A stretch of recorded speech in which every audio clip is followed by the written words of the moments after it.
The Ducks' performance, or lack thereof, against the Blackhawks was despicable.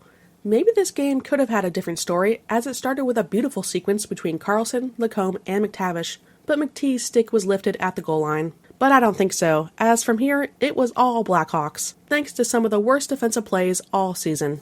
Gibson made a great save on a 2-on-1 slot chance, then he flashed the glove on Bedard all alone in the slot.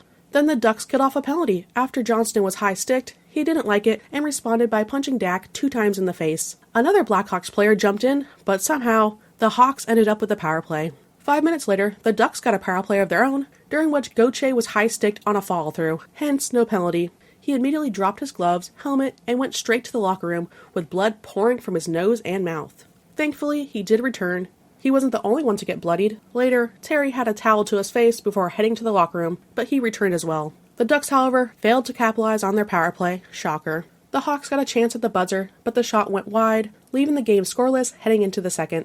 We got a hugging fest to start the second period, but play remained 5-on-5. Gibson blockered away consecutive breakaways a minute apart, but shortly after that flurry, the Hawks broke through. A miscommunication between Lundestrom and McTavish left Kaiser with open space, and he sniped at 5-hole for a 1-0 Hawks lead.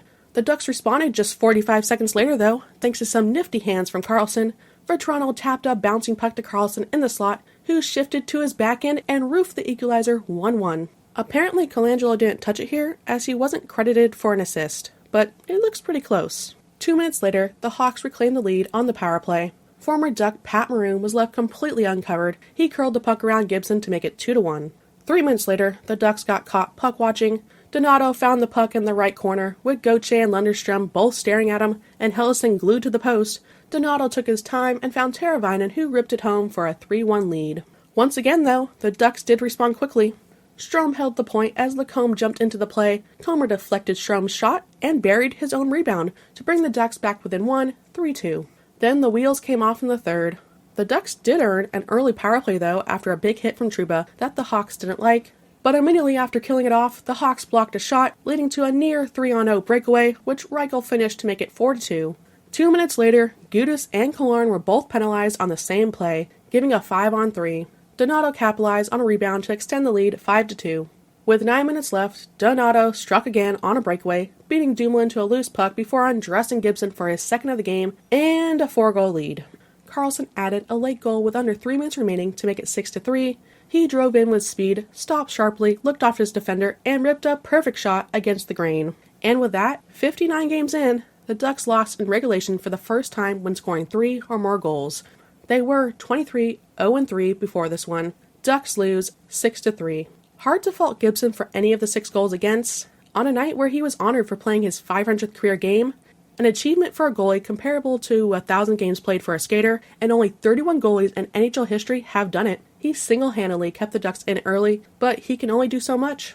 The Ducks rewarded him with the kind of defensive effort he's endured for much of his career.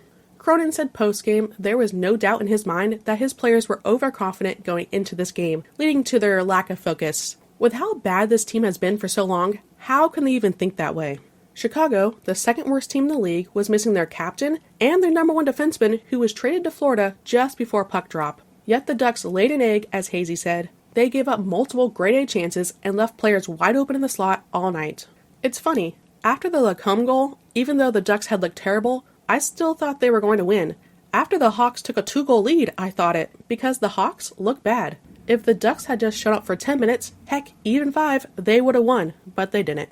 I saw some people blaming the refs, and sure, a couple calls were interesting. I mean, Jordan Samuel Thomas has a vendetta against the Ducks since his playing days, but the Ducks sucked worse than the refs. Plus, do we really want to get more power plays? Just numerous self-inflicted wounds and missed opportunities. Positives? Karlsson looked fantastic, one of the best players on the ice. On the flip side, the Ducks kept Bedard off the scoresheet for the first time in his career against them. He had 11 points in 5 games before, but he has been slumping since the Four Nations break with 0 points, so I'm not sure if that was really the Ducks locking him down. He was just invisible all night. Probably the biggest positive, the Ducks didn't lose ground in the wild card race, thanks to losses by the Canucks and the Flames. Still, 6 points out, but based on this performance, they don't look like a playoff team. Another positive is that Zegras' suspension is now over, and he will be a big boost as the Ducks head on the road to Canada for a crucial back-to-back Tuesday in Edmonton and Wednesday in Vancouver. So the games only get easier. Thank you to our members. If you enjoyed the video, like and subscribe. Thank you for watching, and go Ducks! Quick pass across Nylander. Lob save, Gibson.